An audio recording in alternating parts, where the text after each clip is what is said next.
नमस्कार दोस्तों। भारत में अस्पताल और स्कूल फीस घोटाले। जब सुविधाएं ही नहीं मिलती तो टैक्स देने का क्या औचित्य है? आइए जानते हैं क्या है मामला विस्तार में। भारत में शिक्षा और स्वास्थ्य को संविधान द्वारा मूलभूत अधिकारों के रूप में माना माना गया है। ये दो क्षेत्र ऐसे हैं जिन पर हर नागरिक को समान और सुलभ सुविधा मिलनी चाहिए। इसके लिए हम सभी नागरिक नियमित रूप से टैक्स का भुगतान करते हैं, लेकिन हाल के वर्षों में अस्पताल और स्कूलों से जुड़े दो बड़े घोटाले सामने आए, जिससे इनकी व्यवस्था की पारदर्शिता और सरकार की जिम्मेदारी पर गंभीर सवाल खड़े कर दिए। मध्य प्रदेश में आयुष्मान भारत योजना के अंतर्गत एक बड़े घोटाले का खुलासा हुआ, जिसमें कई निजी अस्पतालों ने गरीब मरीजों से इलाज के नाम पर लाखों रुपए वसूल लिए। यह योजना खास तौर पर कमजोर वर्ग के लिए शुरू की गई थी, ताकि वे बिना किसी आर्थिक बोझ के इलाज करवा सके। लेकिन कई अस्पतालों ने योजना के लाभार्थियों को गुमराह कर कैश पेमेंट लिया, जबकि पूरा इलाज सरकार द्वारा कवर किया गया था। इससे साफ है कि योजना को लागू करने में निगरानी की भारी कमी है। इसी तरह जबलपुर में 240 करोड़ का एक स्कूल फीस घोटाला सामने आया, जिसमें 11 से अधिक निजी स्कूलों ने नियमों का उल्लंघन करते हुए गैरकानूनी रूप से फीस बढ़ाई और छात्रों को महंगी किताबें और ड्रेस खरीदने के लिए मजबूर किया।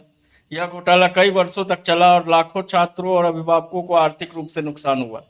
शिक्षा विभाग की लापरवाही और स्कूल संचालकों की मिलीभगत ने बच्चों के लिए बहुत ही बुरा किया और उनके अधिकारों का हनन किया। अब टैक्स का सवाल। इन दोनों घटनाओं ने आम जनता को सोचने पर मजबूर कर दिया कि जब सरकार शिक्षा और स्वास्थ्य जैसी बुनियादी सुविधाएं भी सही से नहीं दे पा रही है, तो वो टैक्स देने का क्या औचित्य है।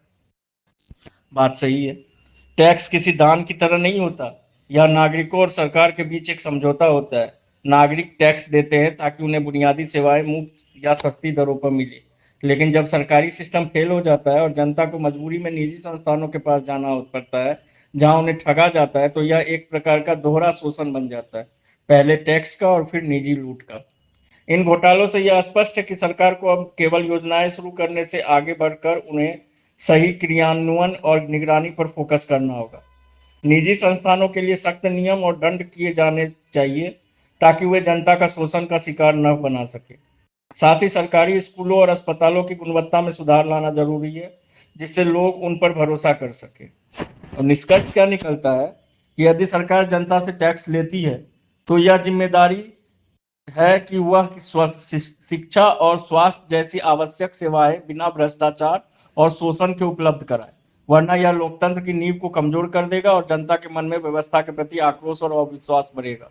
आज के लिए इतना ही। तब तक सुरक्षित रहे, सतर्क रहे, स्वस्थ रहे। जय हिंद, जय भारत।